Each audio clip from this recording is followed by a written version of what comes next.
말 들리시면 마이크 없이 하고요. 목소리가 좀 큰 편이니까 제가 방금 소개받은 김태현입니다. 혹시 안 들리시면 제가 마이크를 하고 무선 마이크 혹시 사용하시겠습니까?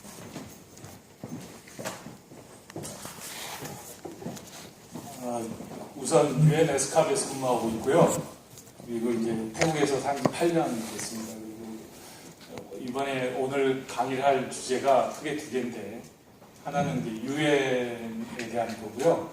두 번째는 이제 개발협력의 여러 주제에 대해서 얘기를 할 거예요. 근데 주제를 조금 많이 담아가지고 좀 헷갈리실 수도 있는데, 의도하는 바는 여러 가지 뭐 빈곤이나 기후변화나 이런 주제에 대해서 여러분들이 평상시에 보던 거와 좀 다른 측면이 있다. 좀 다르게 봐야 된다. 그래서 그 좀 보는 시야에 대해서 좀 얘기를 하려고 해요. 그래서 그냥 그 아주 깊게, 그러니까 주제 하나가 전부 다 사실 한 학기 강의 주제인데 짧게 그냥 입문 정도로 설명을 했거든요. 그래서 그냥 가볍게 앉으셔서 편하게 들으시면 되고요. 몇 가지 느낀 점을 얘기하겠습니다. 저는 지금은 ICT 재난국에서 근무하고 있고요. 그 전에는 환경개발국에서 근무했습니다. 계속 하면서 설명하죠. UN 시스템이 이렇게 되어 있거든요. 근데 UN 시스템을 보시면 이게 이제 교과서에서 보는 거예요. 가장 중요하다고 생각하는 사무국 총회, 뭐 안전보장 이사회 뭐 이렇게 되어 있는 거거든요. 이거는 것은 교과서에서 열심히 들으시면 되고요. 이제 UN 조직, 여러분이 밖에서 보실 때는 유엔이 똑같을 거예요. 하나로 되어 있지만 유엔 안에서 굉장히 다양하게 나눠져 있거든요. 근데 이제 크게 나누면, 여러 가지 방식이 있는데 크게 나누면 유엔 본부 조직하고 반개 조직으로 나눠져 있어요. 그러니까 하는 일은 똑같습니다. 그러니까 예를 들어서 유엔 본부 조직이라고 하는 것은 사무국 같은 거고요.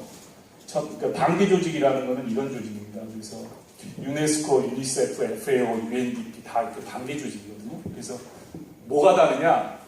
다 하는 일은 똑같아요. 뭐가 다르냐면 월급의 소스가 다릅니다. 그러니까 본부 조직은 그 멤버 컨트리 되는 지원금에 의해서 그 분담금이라는 게 있잖아요.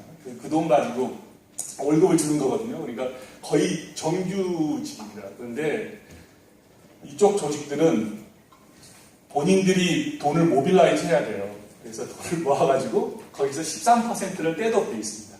13%를 떼서 돈을 월급을 주는 거죠. 그래서 유니세프 같은 거 보시면 아시아나에서 열심히 모금하잖아요. 전 세계적으로.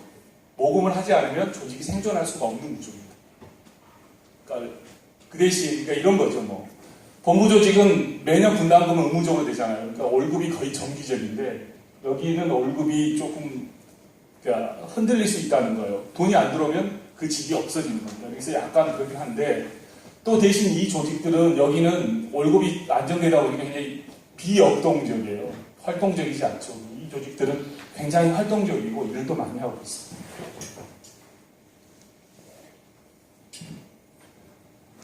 그냥 보시면 총장님 굉장히 높으시고 U자는 언더입니다. 언더 세크리터리고 A는 어시스턴트고 여기까지가 정무직입니다. 나이에 상관없이 그냥 임명할 수 있는 거고요. 여기서부터 국장이 실무직인데 국장 1, 2로 가는 거고 디렉터로 가는 거고요. P자는 프로페셔널의 약자입니다. 그 밑에 제너럴 스텝이라고 해서 또 7단계가 있고요. 이렇게 구조되어 있는데 저는 대충 이쪽에 속해 있습니다. 사무총장이 굉장히 높으신 분이죠. 사실. 근데 방금 총장이 별로 한국 사람 안 도와주십니다.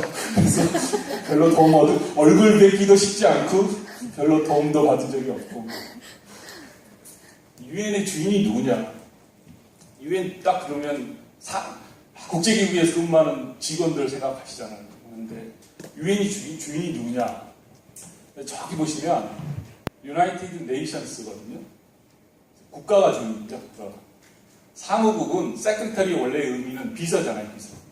그러니까 저희는 비서 역할을 하는 겁니다. 가끔 이제 주인이 똑똑할 수도 있지만 주인이 멍청할 수도 있잖아요. 그리고 너무 많아서 조정이 안 될 수도 있잖아요. 그러니까 비서가 그런 역할을 하는 겁니다. 사이가 복잡해질수록 비서 역할이 암묵적으로 커지는 거죠. 그런 역할을 합니다. 그러나 기본적으로 유엔의 주인은 국가다. 사무국이 아닌 거죠. 사무국이 아무 역할을 안 하냐? 그건 아닌데 가장 중요한 근본적인 결정을 할 때는 국가들이 모여서 결정을 한다. 유엔과 월드뱅크가 어떻게 다르냐? 유엔과 ADB가 어떻게 다르냐? 그러니까 유엔은 기본적으로 1국가 1투표제입니다. 그러니까 국가가 돈을 내든 안 내든 회원국은 일표권을 가져요. 그래서 스피치, 내셔널 스테이트먼트 스피치 할 때도 모든 국가한테 의무적으로 똑같은 시간을 줘야 됩니다. 근데 월드뱅크는 1달러 1투표제이죠. 돈을 많이 내는 국가가 힘을 갖습니다. 그래서 월드뱅크의 총재가 미국에서 나오는 이유는 미국이 돈을 많이 내기 때문에. 유엔이 좋으냐 월드뱅크가 좋으냐 사람마다 다릅니다. 월급은 월드뱅크가 많습니다. 뱅크잖아요, 기본적으로. 우리가 생각하는 뱅크하고 좀 다르지만. 그런데 이제 예를 들어서 미얀마 같은 경우는 한번 생각해보죠. 미얀마가 뭐 침공을 당했다. 그래가지고 뭐 개박살이 났다. 다른 국가에 의해서. 쿠웨이트 뭐 이런 나라 있잖아요. 월드뱅크 가서는 하소연 못합니다. 기회도 만나주지도 않는 거죠. 예를 들어서. 근데 유엔은 기회를 줘야 돼요. 꼭 반드시. 그래서 억울함을 호소할 수 있죠. 이제 그런 장점이 있습니다. 그럼 유엔이 일을 잘하냐, 월드뱅크가 잘하냐, 둘 다 문제가 있습니다. 둘 다 못하는 편입니다. 그럼 유엔 본부조직과 사무조직은 어떻게 다르냐? 아까 말씀드린 똑같습니다. 하는 일은 거의 비슷하고요. 다만 월급 소스가 좀 다릅니다. 그래서 사실은 이제 가족이 생기고 그러면 젊었을 때는 전문기구로 가는 게 좋습니다. 좀 활동적이거든요. 근데 가족이 생기고 그러면 오지로 가기 좀 그렇잖아요. 자꾸 이제 전문기구에 있는 사람들이 본부조직으로 옮겨오려고 또 그러는 경향이 있어요. 닥터가 중요하냐? 중요하지 않습니다. 유엔 문서에서는 닥터를 못 쓰도록 되어 있습니다. 미스 아니면 미스터입니다. 그러니까 이제 레터 같은데 좀 나이스하게 표현하기 위해서 닥터, 뭐 사무총장 이렇게 표현을 하죠. 그렇지만 공식 문서에는 못 쓰도록 됩니다. 무슨 뜻이냐? 학력이 그렇게 중요하지 않다 이겁니다. 생각보다 유엔에서. 유엔 선발할 때 이런 걸 수 있죠. 외국에서 한국에 있는 유명 대학, 아는 대학 손들어 보라 그러면 한 10% 정도만이 서울대 한번 들어본 것 같아 이런 거야. 똑같은 거예요. 여러분이 불가리아에서 가장 좋은 대학 모르시잖아요. 연고대는 뭐 들을 바도 없고 전혀 그러니까 들어본 적도 없고 이제 그런 거죠. 뭐 그러니까 서울대 정도 조금만 나 들어본 것 같아 뭐 이런 정도예요. 그리고 너무 이제 세계에 대학이 많기 때문에 유엔의 입장, 월드뷰 입장에서는 대학이 그렇게 학력이 중요하지 않습니다. 아프리카에서 무슨 박사학위 받았다는데 애가 일을 잘하나 이런 생각도 들 수 있잖아요. 또 박사학위가 저도 박사를 받았지만 별로 일하는 거하고는 별로 관련이 없습니다. 그래서 그런 것 같아요. 유엔이 그 오랜 경험을 통해서 박사가 별거 아니다 이런 생각을 했던 것 같아요. 유엔이 일을 잘하고 있냐? 유엔의 역할은 갈수록 줄어들고 있습니다. 국가들이 스스로 발전해서 역량들을 잘 갖추고 있기 때문에 유엔의 역할은 점점 더 줄어들고 있는데요. 옛날에 유엔이 뭐 주도적 역할을 했다 그러면 지금은 조종자 역할에 그쳐 있습니다. 급여, 돈 많이 줍니다. 많이 주는데 월급 기준이 어떻게 되냐면 회원국 중에 제일 잘 사는 나라 공무원 기준으로 되어 있습니다. 그래서 저희는 지금은 미 국무부 월급 기준을 따르는데 그래서 달러로 갔습니다. 그래서 달러가 강세면 굉장히 뿌듯합니다. 달러가 약세면 가만 혜택도 많이 줍니다. 여러 가지로 면세 혜택도 주고 차도 면세를 할 수 있고 뭐 여러 가지 혜택도 있습니다. 좀 몇 가지 뒤에 있으니까요. 몇 가지 좋은 점들을 모았거든요. 한 분야에서 일하면서 그 리타이어 할 때쯤 되면 자연히 그냥 전문가가 된다는 거죠. 하기 싫어요. 그 다음에 연구 계획을 잘 짜서 할 수 있고 연구하거나 두뇌 혹사하는 걸 좋아하는 사람은 좀 괜찮습니다. 그 다음에 전문가 그룹하고도 많이 연결되고요. 그 다음에 페이퍼도 많이 구할 수 있습니다. 그러니까 뭐 페이퍼가 너무 많아서 문제죠. 못 읽어서 문제인 거죠.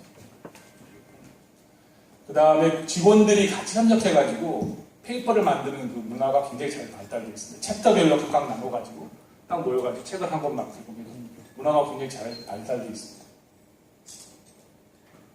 논쟁할 기회가 많아서 좀 시각이 확대될 수 있고요. 하루 종일 영어를 써야 돼서 영어가 잘하는 힘듭니다. 물론 머리가 고통스럽죠.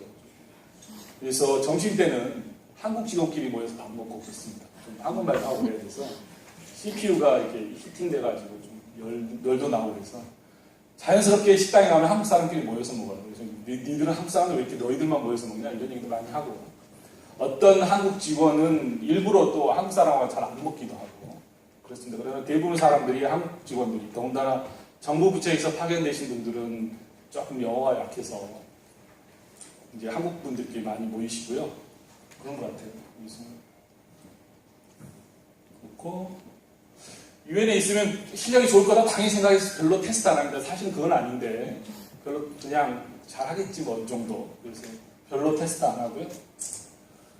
그다음에 국제회의에 참석해서 발표할 기회가 굉장히 많습니다. 그래서 자연히 프레젠테이션 하는 게 좀 늘고요. 출장 가는 게 업입니다. 출장 다니는 게. 맨날 비행기 타고 다니는 게 업이고요.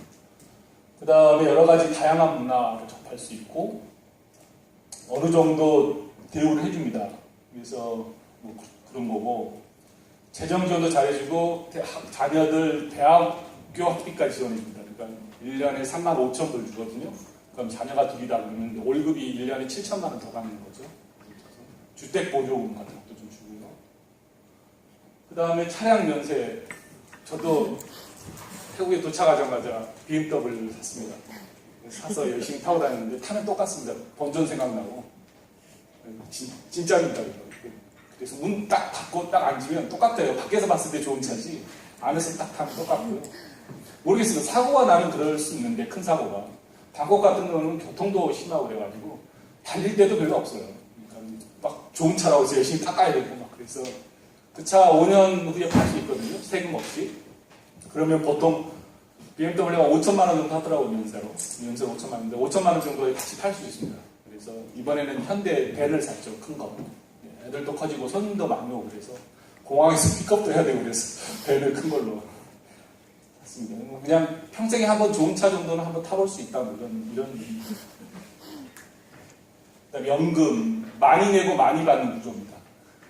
한 1년에 한 달에 한 150만 원 정도 되거든요. 그러니까 제가 한국에 있을 때 한 10만 원 정도, 15만 원 냈는데 150만 원 10배 정도 내고 10배 정도 더 받는 거죠.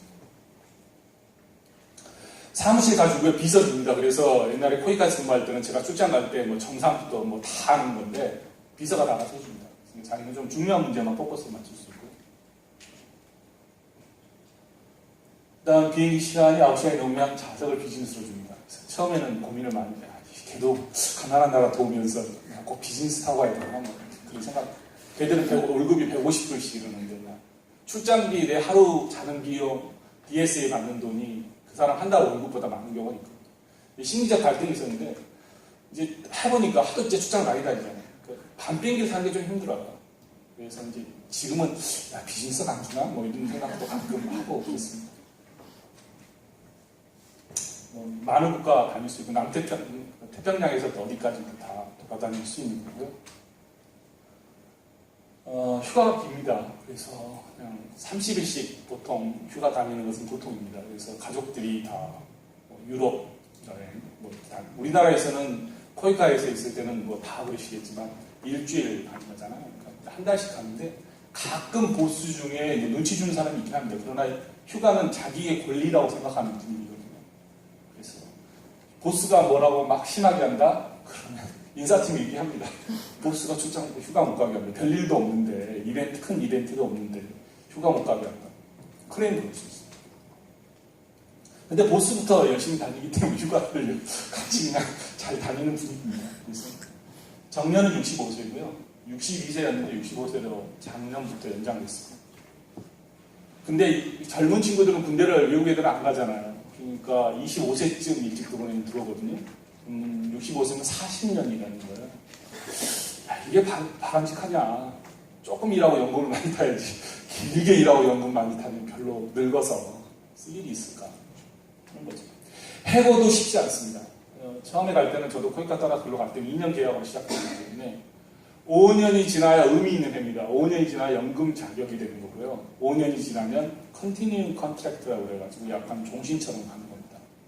그래서 이 처음 2년은 프로베이션 기간이고요. 이때 좀 서바이벌을 잘 하셔야 되죠. 그래서 그런데 의외로 해고하기 굉장히 쉽지 않습니다. 해고하려면 보스가 이 사람이 굉장히 무능력하다는 걸 증명해야 돼요. 쉽지 않아요. 아프리카 같은 데서는 아프리카의 비서들이 갑자기 일주일간 아무 소식 없이 안 나온대요.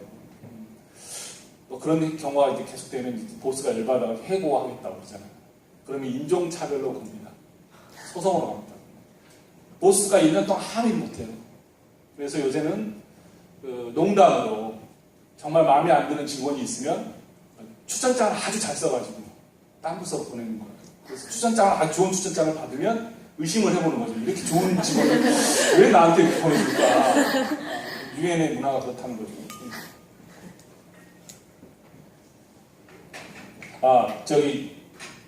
해고가 쉽지 않은 거는 본부 조직만 그렇습니다. 단계 조직은 예산이 없다는 이유로 쉽게 해고가 가능합니다. 대신 자리도 많이 생기고요. 자녀 교육, 국제학교 학비도 지원 나오고 그러니까 보낼 수 있고 영어 걱정도 안 해도 되고. 저도 토종이거든요. 그러니까 한국에서 시작해서 맨 땅 헤딩해서 영어 하는 케이스인데 이제 아이들이 아빠 발음은 왜 그래요? 뭐 이런 가끔 얘기하고 그러거든요. 근데 영어 걱정은 안 돼요. 근데 한국어 걱정을 이제 좀 해야 되죠. 한국어 걱정. 경찰 눈치를 좀 덜 받습니다. 교통경찰. 주차 위반 잘 안 건드립니다. 재밌는 사례들이 많이 계신데 저희 한국인 국장분 한 분이 이제 신호 위반을 하셨는가 봐요. 그래서 경찰이 차를 세우라고 그래서 세웠어요. 근데 경찰이 아마 세울 때는 저희는 UN 플레이트가 다르거든요. 블루 플레이트로 다릅니다. 그걸 못 봤던 모양이죠. 근데 차를 딱 세우고 자기는 걸어오니까 블루 플레이트가 보이는 거죠. 그래서 How are you? 그러니까 I'm fine. Goodbye. 그리고 제 동료도 주차를 잡는데 딱지를 떼면 가서 UN 얘기하면 해주고요. 그래서 이제 그가 운전면허증하고 유엔 신분증을 같이 줍니다. 대부분 100%, 제 경우도 100% 봐줍니다.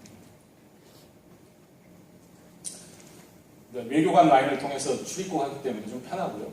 그런 장점이 있어요. 그 다음에 술 같은 거 좋아하시는 분들 연세로 대량으로 구입하시면서 드립다. 동창회 같은 거 하면 저도 술 같은 거 막 공급하고 그러거든요. 저는 개인적으로 좋아하진 않는데 와인 같은 거 안 좋은 점도 많습니다. 좋은 점도 많지만 안 좋은 점도 다 좋아 보이시겠지만 주인이 없습니다. 사실 없다는 뜻이 아니라 사실은 너무 많아서 주인들이 다 주인이죠. 생각보다 가난합니다. 평화유지군에 너무 많은 돈이 들어갑니다. 그래서 개발에 쓸 돈이 별로 없습니다. 유엔 보고 왜 탄자니아 뭐 어디 아프리카에 대해서 내전 났는데 안 돕냐. 직원을 보내려면 특별수당도 줘야 되고요. 탱크가 돌아갈 때마다 기름값이잖아요. 다 사실은 총알도 돈이. 그러니까 돈이 멤버 컨트리들이 내는 돈 딱 정해져 있잖아요. 갑자기 뭐가 생기면. 그래서 이제 자발적 기여금을 받는데 이제 그게 쉽지 않은 거죠. 전문가 집단인데 반드시 월드 베스트냐? 베스트는 아닙니다. 그러니까 이제 그냥 전문가 집단이라는 거고요. 유엔에서 발행되는 그 데이터를 많이 쓰실 텐데 그 유엔에서 발행하는 데이터에 원 데이터가 문제가 있을 소지가 있습니다. 원 데이터를 유엔에서 다 일일이 그 현장 가가지고 고르는 게 아니고 멤버 컨트리로부터 받는 경우도 많거든요. 근데 멤버 컨트리가 어떻게 데이터를 해석하느냐에 따라서 그 데이터의 신뢰성에 문제가 생길 수 있다. 근데 딴 거 리프하실 게 없으시죠. 뭐 월드뱅크나 유엔 자료 대부분 참고할 수밖에 없는. 순수한 집단은 아니에요. 그냥 공무원 집단입니다. 본인의 사익과 공공의 이익이 적절히 믹스된 약간 공무원 조직 같은 거거든요. 영어를 하루 종일 써야 돼서 스트레스죠. 특히나 스피치가 좀 되고 스피킹이 되면 그 다음부터 라이팅이 조금 스트레스 쌓이기 시작합니다. 이건 당연하신 거고요. 그 다음에 이제 대학 졸업하고 곧바로 유엔에 가입한 외국 사람들은 굉장히 그런 사람들이 많거든요. 근데 이제 굉장히 책상 이론에 강한 현실을 잘 모르고 걔도 보고 잘해보라고 그러죠. 근데 이제 잘못되면 다 네 탓이다 이런 얘기들 합니다. 혹시 거버넌스를 해석하실 수 있는 분? 한국말로. 영어 중에 잘 해석이 안 되는 게 있는 게 저것도 지금 거버넌스. 거버넌스란 말이 어떻게 나왔냐? 일설에 의하면 그렇습니다. 정확치는 않은데. 거버먼트 할 때 굿 거버먼트 좀 만들어라 너희들. 그렇게 말하는데 좀 너무 직설적인 것 같아서 거버넌스란 말이 새롭게 나왔다는 그런 설이 있습니다. 저도 설이 어딘지 모르는데 동료들한테 야 거버넌스를 어떻게 해석해야 되냐? 잘 해석하기 쉽지 않습니다. 그냥 선정 뭐 이렇게 해석이 되는데 쉽지 않죠. 그러니까는 개독보고는 전기 아껴라 막 그래요. 근데 우리는 전기 안 아낀다는 겁니다. 한마디로. 점심 때 이런 데 불 안 끄고 하고 너희들은 이렇게 해. 우리는 이렇게 안 한다는 거죠. 클라이밋 체인지 하면서 너희들은 막 클라이밋 체인지에서 물자 절약하고 해야지. 물자 절약 안 하는 유엔 기구도 많습니다. 상급자를 평가하는 시스템이 없어요. 참 아쉬운데. 그래서 굉장히 계층적, 생각보다 계층적 조직입니다. 수평하면서 계층적인데 할 말은 또 다 해요. 서양 애들이 많아가지고. 동양 애들은 네, 그러는데 서양 애들은 할 말 다 하거든요. 그러면서도 굉장히 계층적이에요. 그리고 유엔은 기본적으로 정치적 조직입니다. 그래서 국가 안배, 국가 대표 뭐 이런 거 하거든요. 그래서 이제 조금 순수한 조직이라기보다는 반기문 총장님께서 세계에서 가장 훌륭하거나 가장 능력이 있어서 사무총장을 뽑히신 게 아니잖아요. 마침 아시아 텀이었던 거고 한국이 적절했던 거고 반기문 총장님 개인적으로 네트워크도 미국하고 굉장히 좋았던 거예요. 여러 가지 요인이 작동해서 한 거예요. 정치적 조직이라는 겁니다. 다양한 사람들이 모이니까 해석이 자꾸 틀리니까 규정을 굉장히 명확하게 하다 보니 굉장히 복잡한 규정들이 있어요. 그래서 그거를 다 알 수 있는 사람은 없다고들 합니다. 5년 지나야 겨우 뭐 그런 거. 그 다음에 투명성은 굉장히 강한데 효율성이 좀 꽝입니다. 그냥 규정이 너무 복잡하니까 규정 지키다 보면 굉장히 늦다는 거죠. 장관급 회담을 하면 저희들이 아시아 태평양 지역 장관급 회담을 하면 돈이 얼마가 드냐면 최소 10억 듭니다. 보통 한 2, 30억 드는 게 보통이고요. 조그만 큰 워크샵 한번 하면 10만 원 이상 듭니다. 본인들이 참석하는 참석자의 항공권 빼고 몇십만 원씩 되는데 차라리 그 돈을 그냥 개도국에 주면 어떨까 이런 생각들을 할 수 있다는 거죠. 뭐 음식 같은 거 안 맞을 수도 있고요. 문화 갈등이 생각보다 심합니다. 여러 다양한 사람들 만나보면 의외로 또 그렇더라고요. 부모님, 형제들 떨어져 살아야 되고 뭐 와이프는 좋아해요. 원래 시댁하고 떨어져 사는 것도 좋아하는데 또 꼭 그런 건 아닐 수도 있습니다. 친구들도 없어지고요. 늙어서 야 어떻게 만나야 되나 어떻게 살아야 되나 자녀 정체성이 좀 견해될 우려가 있습니다. 그러니까 약간 한국에 대해서 그렇습니다. 일본하고 독도 문제 나오면 둘째는 그런 얘기, 같이 잘 살아야지 뭐 이런 얘기 하거든요. 그러니까 역사 히스토리도 잘 모르고 그러니까 같이 잘 살면 되는 거지 뭐. 자 프로세스 잠깐 얘기할까요? 혹시 관심 있으시면? 참 유엔이 좀 컴피티션이 좀 심한 편인데요. 유엔에 들어올 수 있을 만큼 혹시 실력을 쌓으시면 굳이 유엔 오실 필요 없습니다. 그 실력으로 딴 데도 좋은 데도 많이 있고요. 그래서 꼭 유엔에 들어오실 필요 없습니다. 그러나 혹시 뭐 어렸을 때부터 나 국제기구 가서 근무하고 싶어 이런 마음을 품으신 분들이 조금 있거든요. 그런 분들을 위해서 서류 심사하고 에세이 보고 전화 인터뷰하고 총장 최종 선발하는 건데요. 서류 심사 한 자리가 보통 한 200명에서 500명 정도 지원하거든요. 서류 심사는 이제 이 PHP가 퍼스널 히스토리 파일이라고 해가지고 저기 UN 폼입니다. 거기다 이제 커버레터 자기가 뭘 하겠다 쓰는 거고요. 서류 심사에서 한 20명 정도 40명 정도 뽑습니다. 그 다음에 에세이에서 한 10명에서 15명 뽑고요. 전화 인터뷰에서 4명이 5명 합니다. 잠깐만 또 설명할까요? 서류 심사할 때요. 이제 좀 노하우가 필요합니다. 저도 유엔에 4번째 시험 봤을 때 썼는데, 그러니까는 잡 디스크립션이잖아요. 공고가 나면 그거 똑같아요. 본인이 다른 식으로 쓰면 안 됩니다. 그래서 서류 심사할 때는 기계적으로 잡 디스크립션에서 요구했던 그 퀄리피케이션이나 업무 능력이 됐냐 안 됐냐를 보고 하는 거예요. 두 번째, 서류 심사 안에 영어 능력을 자기가 마킹하는 게 있습니다. 잘하냐 못하냐 뭐 중간이냐 이런 게 있잖아요. 사람들이 다 한국 사람들이 생각하잖아요. 미국 네이티브보다는 영어를 못한다고 생각할 수 있잖아요. 토종으로, 저는 토종이니까.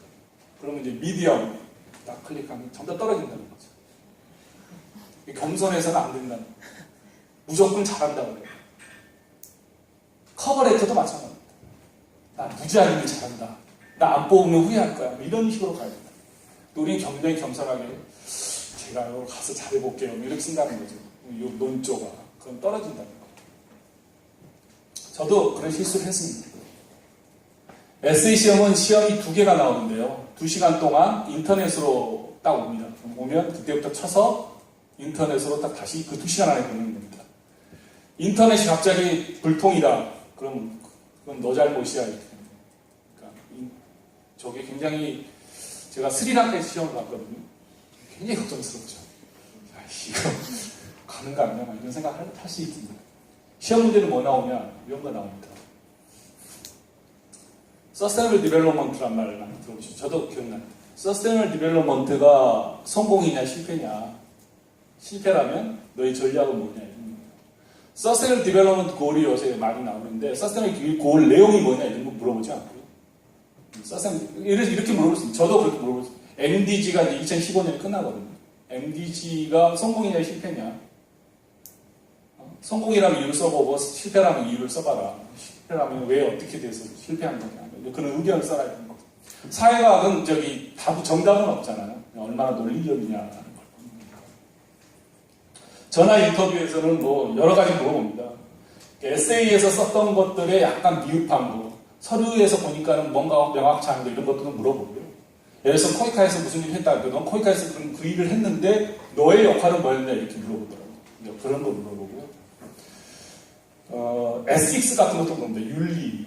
그러니까 상사가 그 유엔에 있는 그 팩스 머신이나 이런 것을 사용하고 있는 걸 확인했다. 그럼 어떻게 해야 되냐?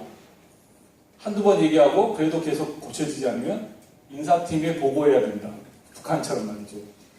감시해가지고서 그게 정답이에요. 그래서 상사가 그 일 때문에 스트레스를 준다. 그러면 언제든지 인사팀에 클레임을 걸 수 있어요.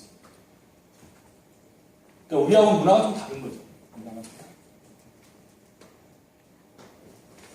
이력서 얘기 좀 할까요? 저도 그렇게 했는데 유엔에 가서 이제 많은 학생들의 이력서를 받아봤어요. 저도 굉장히 많이 받았는데 우리나라는 이력서 교육을 안 시키잖아요. 이력서 교육이 굉장히 필요합니다. 아니 서류 통과가 돼야지 뭐 하지. 그런데 이력서에 쓰는 많은 공통점 중에 좀 잘못된 에러가 뭐냐면 경험을 써요. 경험을. 능력을 쓰는 게 아니에요. 그러니까 예를 들어서 내가 서울시청에서 근무를 했다. 인턴을 했다. 그리고 스탑이에요. So what? 그래서 어째 되는 거냐. 서울시 근무를 통해서 내가 뭐 행정 문서 작성 능력을 했다든지 아니면 서베이 능력이 길어졌다. 그래서 경험을 통해서 뭐가 어떻게 됐다는 능력을 표시해줘야 되는데 한국에서 저도 그랬죠. 경험까지 하고 딱 그냥 끝난다는 거예요. 이력서는 능력을 쓰는 곳이다. 경험을 쓰는 거야. 내가 지금 뭘 할 수 있다라는 걸 쓰는 거지 내가 뭘 했다가 아니라는 거예요. 그 다음 이력서 중에 가끔 가다가 가면 열심히 하겠습니다. 온몸을 바쳐서 이거는 사기업은 가능할 수 있어요. 애사시 이런 거. 유엔은 안 통한다는 거예요. 전혀 안 통합니다. 그 다음에 경험이 학력을 이긴다는 거예요. 경험이 PhD를 이깁니다. 그러니까 확실히 해당의 경험 분야를 쓰는 것이 굉장히 중요하다. 선발자 시각에 써야 된다는 건 너무 당연하실 거고요. 자학 공부, 아까 말씀드린 대로 자학 공부에서 나온 그 단어를 쓰시는 게 굉장히 중요해요. 뭐 영어는 당연히 잘한다고 써야 됩니다. 못한다고 쓰시면 떨어뜨립니다. 안 봐줍니다. 진짜. 그래서 이제 에세이나 전화 인터뷰 하시려면 단순한 정보로는 부족하다는 거예요. 본인의 시각이 있어야 된다는 거예요. 그러니까 MDG를 설명하는 자기의 시각이든지 클라이밋 체인지를 설명하는 시각이든지 본인만의 시각이 논리적 사고가 있어야 된다는 겁니다. 그러다 보면 뭐 개발 협력에 대한 광범위한 여러 가지 정보나 지식이 기본적으로 수반이 돼야 되겠죠. 그건 당연한 거고. 그 다음에 유엔의 전문성, 리더십, 뭐 책임성, 윤리성 같은 것도 질문한다는 거고요. 이런 얘기입니다. 여기까지가 이제 유엔에 대한 간단한 설명을 드렸고요. 조금 더 사실은 좀 디테일한 게 있는데 시간 때문에 좀 줄였거든요. 그래서 이제 개발 협력 얘기 좀 해볼게요. 편하게 그냥 들으시면 돼요. 한 컨설턴트가 어느 나라를 국가 방문해가지고 이 나라하고 굉장히 게으른 국민이다 이렇게 묘사를 했다는 거예요. 1903년에. 1910년도에 그 선교사 시드니 쿨릭이라는 사람이 있는데 그 사람이 이 나라에 25년 살았거든요. 근데 평가를 하기를 굉장히 게으르다 이렇게 썼어요. 미국, 영국의 사회운동가가 방문을 해가지고 이 나라를 보고 역시 너무 게을러서 가르칠 필요조차를 못 느끼겠다. 어느 나라일까요? 일본인데 1903년도 이볼루션 오브 재패니스라는 책에서 나온 건데요. 말의 포인트는 뭐냐면 쉽게 변한다는 거예요. 네팔 사람들 게을러 보이고 방글라데시 사람들 게을러 보이지만 3, 40년만 지나면 근면한 국민으로 변할 수 있다라는 게 이 얘기입니다. 핀란드 얘기 좀 해볼까요? 핀란드의 유머인데요. 코끼리 책을 지을 때 어떻게 지으냐. 독일인은 보통 이렇게 짓는 코끼리의 모든 것. 과학적인 설명을 한다는 거죠. 프랑스는 코끼리의 인생과 철학. 미국은 코끼리를 이용해서 어떻게 도는 거냐 쓰고 핀란드는 코끼리는 우리가 어떻게 생각할까 이렇게 생각합니다. 왜 그러냐? 핀란드의 역사와 관련이 있어요. 핀란드가 오랫동안 식민지였거든요. 600년간 스웨덴 식민지. 1, 2년이 아니고 600년. 그러니까 100년간 러시아 식민지. 1918년이 내가 독립합니다. 그래서 굉장히 외국에 대한 적대적인, 심지어 외국인이 주식을 20% 이상 소유하면 적대 기업으로 바꾼 거예요. 그런데 이제 유럽 연합을 가입하기 위해서 조금 자유화됩니다. 질문은 이거예요. 50년 동안 폐쇄적 운동, 그 스웨덴에, 아니 그 핀란드에서 어떻게 노키아 같은 기업이 나왔냐. 개방이 반드시 좋으냐? 라는 문제를 얘기해주고 있는 거죠. 진짜 이 미스터리예요. 순식간에 망했지만, 적응을 못해 순식간에 망했지만, 50년 동안 폐쇄 국가였는데 어떻게 노키아하고 나는 자동차 얘기해볼까요? 33년에 이제 자동차 차원을 만들기 시작한 겁니다. 그 전까지는 직물 회사였는데. 그래서 이제 국가가 적극적으로 도와주는 거죠. 경제업체 다 쫓아내고 막 이렇게 해서. 그래서 49년인가에 파산합니다. 근데 그걸 막아주죠. 그래서 한 50몇십 년간 뭐 계속 혜택을 주고요. 58년에 드디어 미국에 차를 수출합니다. 근데 망하죠.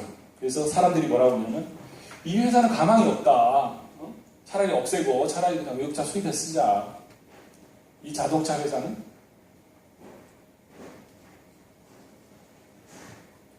토요타입니다. 토요타. 세계 1위인 토요타입니다. 그래서 토요타가 세계 1위 되기까지 여러 가지 보호적 조치를 취해줬다는 거죠.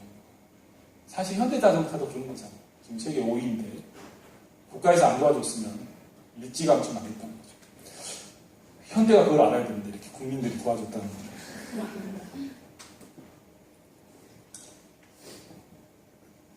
이거 포스코입니다. 포스코 얘기 좀 해볼게요.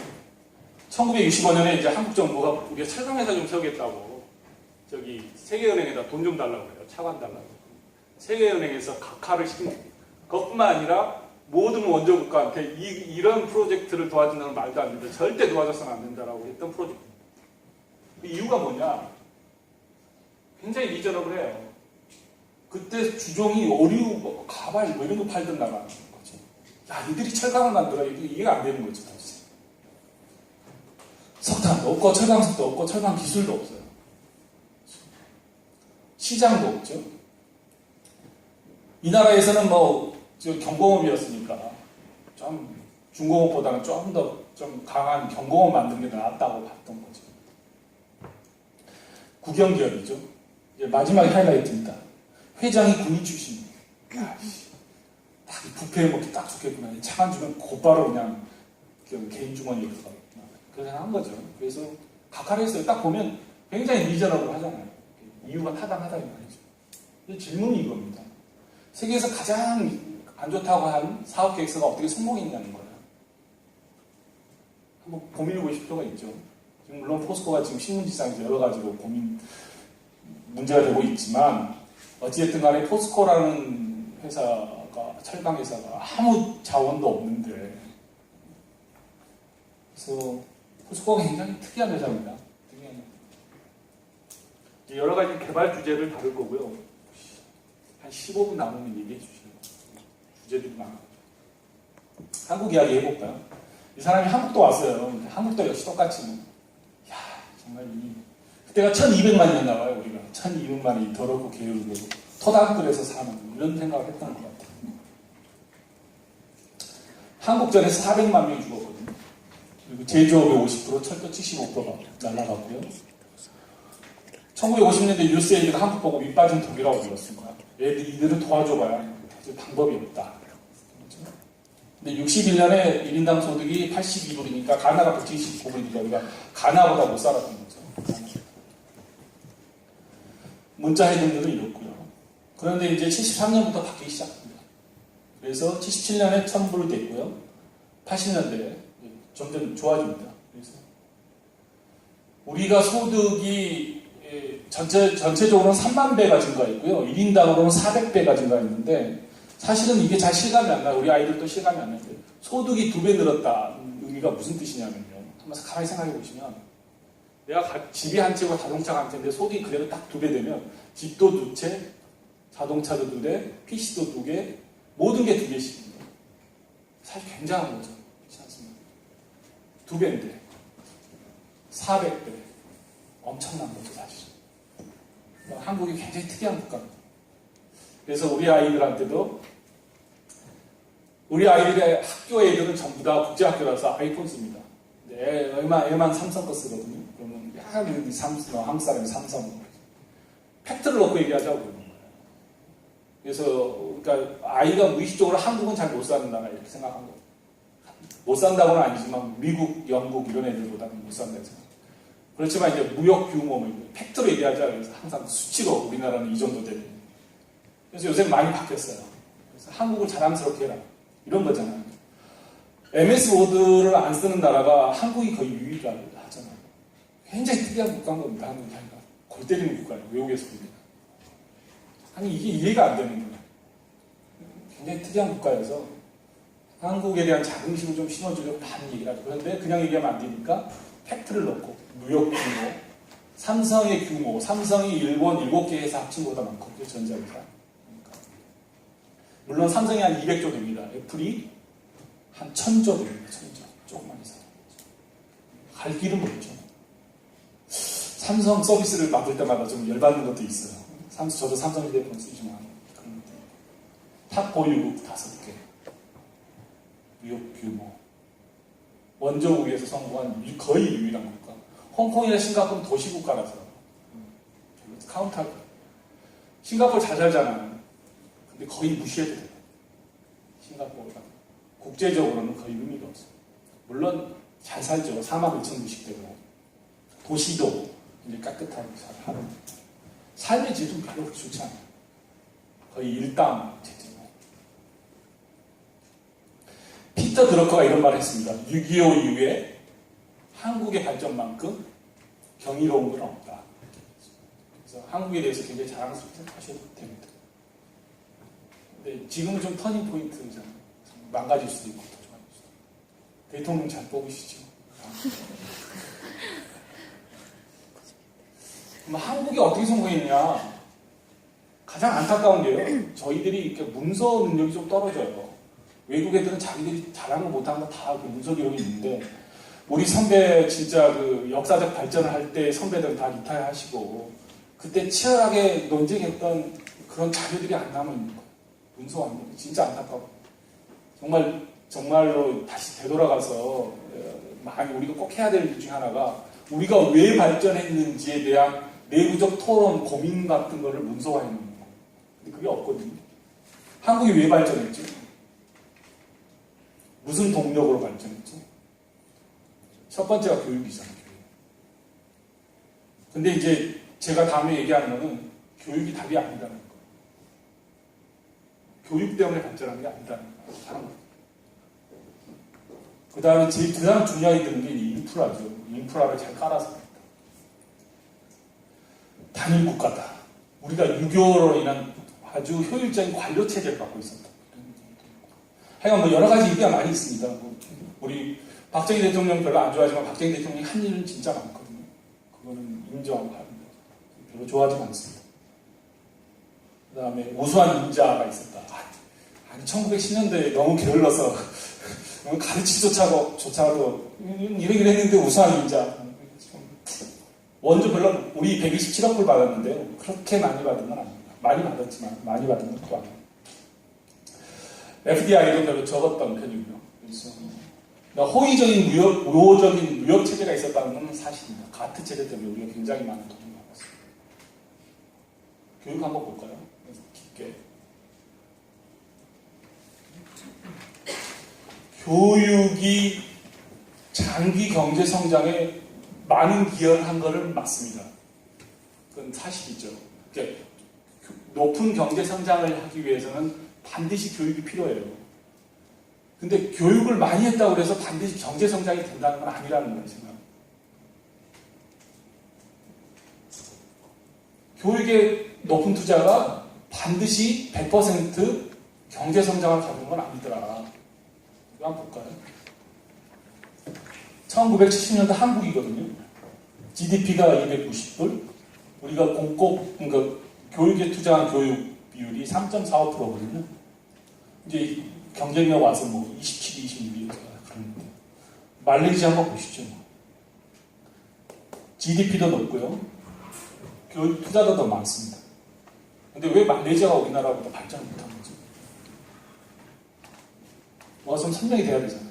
그러니까 교육이 제일 중요하다. 뭐 유네스코에서 나온 애들, 뭐 교육부에서 나온 사람들 얘기하면 이게 딱 얘기하면서 아니 말레이시아는 우리보다 투자도 많고 많았는데 왜 안 된 거냐? 설명 못하는 거죠. 아주 일반화된 진리가 아니라는 거예요. 물론 교육이 중요하지 않다는 게 아니에요.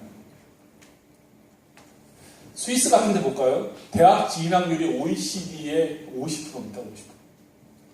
근데 Manufacturing Competitiveness는 1위입니다. 세계. 대학 진학률은 반인데 그런 게 있다는 거예요. 스위스는 관광국가가 아니에요. 공업국가입니다. 공업국가. 그래서 교육이 경제에 기여하려면 반드시 한 가지 조건이 필요해요. 하나 더 필요하다는 거죠. 원래 교육이라는 거는 경제 성장하고는 관련이 없는 거예요. 원래 교육이라는 거는 인간의 자율적인 인간상을 만들어주는 게 교육이에요. 그래서 철학을 공부했다고 해서 경제 성장이 오는 게 아니라는 거죠. 공업기술학교를 가서야 경제 성장이 온다는 거죠. 그렇다고 막 경제 성장만 해야 되냐? 그것도 아니고요. 교육훈련을 받은 다음에 반드시 부가가치가 높은 생산 구조에 투입돼야 됩니다. 투입이 안 되면 이민 간다는 거죠.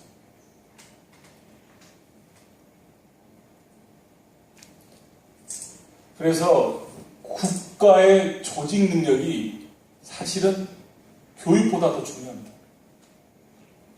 박사 10명이 모여가지고 차를 못 만들거든요. 근데 고등학교 나온 사람 10명도 그 차를 만드는 그 생산 시스템이 있으면 차를 만들 수 있는 거예요. 그 다음에 이제 미래 교육의 어떤 방향이냐는 것도 중요하고. 인프라 한번 볼까요? 몇 개 국가만 그냥 분석을 했는데요. 보통은 경제 성장하고 인프라가 거의 같이 갑니다. 그러니까 경제 성장하고 인프라는 깊은 상관관계에 있다는 것이 맞는 거죠. 문제는 인과관계죠. 인과관계. 인프라가 반드시 경제 성장을 가져오냐? 경제 성장이 인프라를 가져온다는 말도 많아요. 이론적으로. 한번 볼까요? 인도네시아 건데요. 이게 이제 경제 성장하고 이제 인프라거든요. 그래서 거의 같이 갑니다. 같이 가는데 말하고자 하는 바는 뭐냐면 시기별로 주도적인 인프라가 달랐다는 거예요. 1970년대는 로드, 그러니까 도로 같은 이런 하드웨어 인프라가 강하다가 뒤에 오면은 저기 통신 뭐 이런 것들이 있죠. 그런데 이게 전기하고 물이거든요. 전기하고 물하고 쭉 가는데 그냥 갭이 점점 벌어지잖아요. 그러니까 물하고 전기가 인도네시아에 문제가 될 수밖에 없는 거예요. 걔들이 한 10년간 물 인프라에 전혀 투자 안 했거든요. 그러니까 물 공급 부족, 뭐 비만 왔다면 홍수 이렇게 됩니다. 하나로 그냥 다 보여주는 거죠. 인도의 너희 문제점. 사실 물 때문에 했거든요, 분석을. 인도하고 중국 한번 볼까요? 1980년대인데요. 인프라 중에 중요하다는 철도. 인도가 6만 천? 인도가 좀 더 크죠? 근데 왜 인도가 더 경제성장이 느렸을까요? 인프라가 이렇게 더 많은데도. 이런 얘기입니다. 그런데 이제 민주주의 국가하고 공산주의 국가잖아요. 그래서 공산주의 국가에 좀 밀어붙이는 효율성 같은 게 있을 수 있잖아요. 그러니까 그런 이유 아니면 그런 얘기도 있는데 반드시 그런 건 아니에요. 한국 국가는. 또 하나 중요한 통신망인데요. 1975년이니까 한번 보시죠. 100명, 러시아가 같은 공산주의 국가거든요. 100명당 4.4명. 중국은 0.4명. 그러니까 통신이 굉장히 발달한 러시아가 왜 망가지고 중국이 발전했냐는 거죠. 인프라가 중요하다고 하는 사람한테 이걸 설명하시면 돼요. 이걸 설명해 보시죠. 왜 인프라가 더 중요한, 인프라가 있었음에도 불구하고 경제 성장이 늦었냐.